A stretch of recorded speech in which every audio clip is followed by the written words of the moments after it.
नमस्कार, city post live में आपका स्वागत है। मैं हूं अनुराग। बिहार के उद्योग मंत्री ने अचानक बंदूक उठा ली और कहा कि इसे मरने नहीं देंगे। हाथ में बंदूक और कहा कि मरने नहीं देंगे। जी हाँ, हम बात कर रहे हैं उद्योग मंत्री शाहनवाज हुसैन के मुंगेर दौरे की। मुंगेर दौरे पर उन्होंने एक बंदूक फैक्ट्री का जायजा लिया।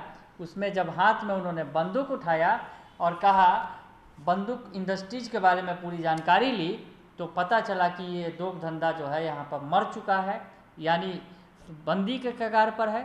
तो अब इस उद्योग धंधे को फिर से जिंदा करेंगे। उद्योग मंत्री हैं और आपको बताएं कि जिस तरह से शाहनवाज हुसैन ने अभी हाल में ही जो यूपी के सीएम हैं योगी आदित्यनाथ से मुलाकात की, तो योगी आदित्यनाथ ने उन्हें एक बड़ा मंत्र दिया था कि किस तरह से उद्योग धंधों का विस्तार किया जाए।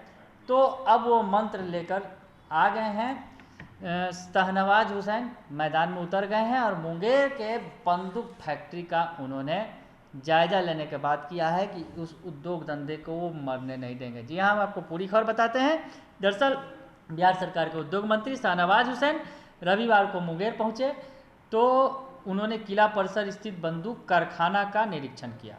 तो बंदूक का जो मुंगेर का बंदूक इंडस्ट्रीज जो है, आप जानते ही होंगे उसके बारे में। हालांकि अवैध धंधे भी यहाँ पर सर तेज़ी से पनप रहे हैं। तो जो बंदूक उद्योग है उस कारखाना का मिनी गन जो फैक्ट्री है, मुंगेर गन फैक्ट्री है, काफ़ी फेमस है। तो इसका उन्होंने निरीक्षण किया और इस दौरान रॉयल आर्म्स एंड कंपनी के यूनिट में वो पहुँचे, जहाँ उन्होंने बंदूक निर्माण की बारीकियों को जाना। मंत्री ने एक single barrel pump action rifle को उठाया और चलाकर देखा।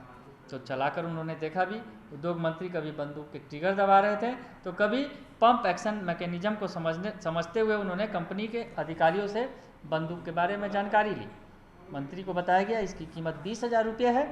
इस दौरान शाहनवाज ने दोनाली बंदूक को उठाकर देखा। शाहनवाज ने कहा कि यहाँ के कुशल कारीगरों के हुनर के दम को तोड़ने नहीं देंगे। तो उन्होंने कहा, जो बंदूक फैक्ट्री में पहुंचे तो शाहनवाज हुसैन ने बड़ी बात कह दी। दरअसल जिस तरह से बंदूक निर्माण उद्योग जो है मुंगेर के अंदर, वो कहीं ना कहीं दम तोड़ता दिख रहा है। इस उद्योग को आगे बढ़ाने के लिए उन्होंने कहा है कि सकारात्मक प्रयास होगा। मुंगेर के बंदूक निर्माण उद्योग को बचाने के लिए रणनीति बनाई जाएगी। तो शाहनवाज हुसैन ने बंदूक फैक्ट्री में पहुंच कर बड़ी बात कह दी। बंदूक उठाया और कह दिया कि मरने नहीं देंगे, यानी बंदूक का जो निर्माण का कारखाना है, बंदूक का उद्योग धंधा है, वो उसे मरने नहीं देंगे, उसे बंद नहीं होने देंगे। तो शाहनवाज हुसैन ने बड़ी बात कह दी और उन्होंने कहा कि वो अपनी आंखों के सामने इसे फलता फूलता देखना चाहते हैं, इस उद्योग को। यहाँ की बंदूक पूरी दुनिया में प्रसिद्ध है और मुंगेर के कारीगरों के हाथ में जादू है, तो ये जादू को मरने नहीं देंगे, ये कहा शाहनवाज हुसैन ने।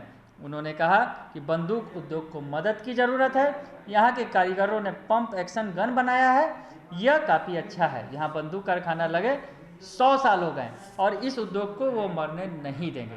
उनका कहना है, गन मैन्युफैक्चरर एसोसिएशन के लोग से उनकी मुलाकात हुई और उन्होंने अपनी समस्याएं भी बताई हैं मंत्री को। तो इनकी समस्याओं का कैसे निदान होगा, इसके लिए वो पटना में बैठक भी करेंगे और जो उद्योग को बचाने के लिए जो ज़रूरी कदम हैं वो उठाए जाएंगे। तो हम आपको बताएं कि मुंगेर में जो बंदूक कारखाना है, 100 साल लगभग पूरे हो गए हैं।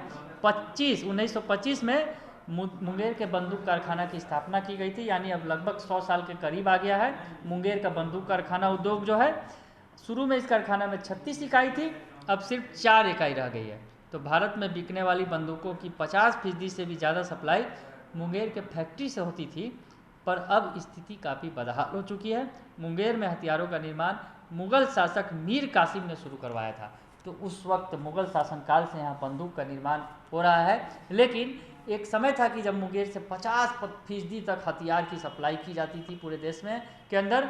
तो अब वो सिमट गया है, तो अब उसे एक बार फिर से मजबूती देंगे और बंदूक के जो उद्योग है उसको मरने नहीं देंगे बिहार के उद्योग मंत्री शाहनवाज हुसैन। तो बड़ी खबर आपको बता रहे थे, शाहनवाज हुसैन ने ऐलान कर दिया है कि मुंगेर का जो बंदूक उद्योग है जो मुंगेर गन फैक्ट्री है उसकी गरिमा को वापस लौटाएंगे। वो बने रहिए सिटी पोस्ट लाइव के साथ, तमाम खबरों से आपको अपडेट कराएंगे। फिलहाल के लिए इतना ही, धन्यवाद।